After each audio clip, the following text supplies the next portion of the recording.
ঢাকা, চট্টগ্রাম ও বগুড়ায় আজ থেকেই চলাচল করছে গোলাপি রঙের মহিলা বাস সার্ভিস।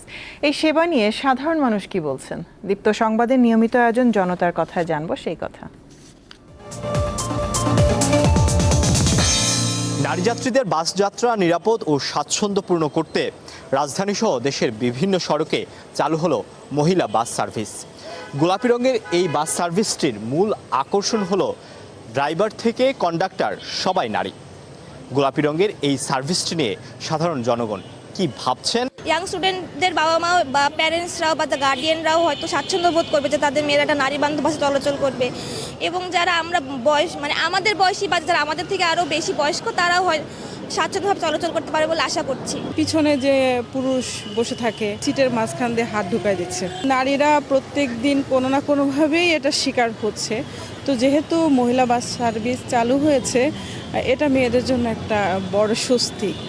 প্রতিদিনই এই লোকাল বাসে কিছু না কিছু হ্যাসেলের শিকার হতে হয়, তো সেক্ষেত্রে আমার মনে হয় এটা খুব ভালো একটা নারীদের জন্য একটা ব্যবস্থা বলেন বা বেনিফিটেড বলেন, যেটাই বলেন, খুব ভালো একটা বিষয় হয়েছে। পূর্বে এই সার্ভিস চালু হয়ে সেটা টিকসই হয়নি, কিন্তু এখন যে সার্ভিসটা চালু হলো আমার মনে হয় এখন আর পিছন ফিরে তাকানোর কোনো সময় নেই, এখন চ্যালেঞ্জ নিতে হবে।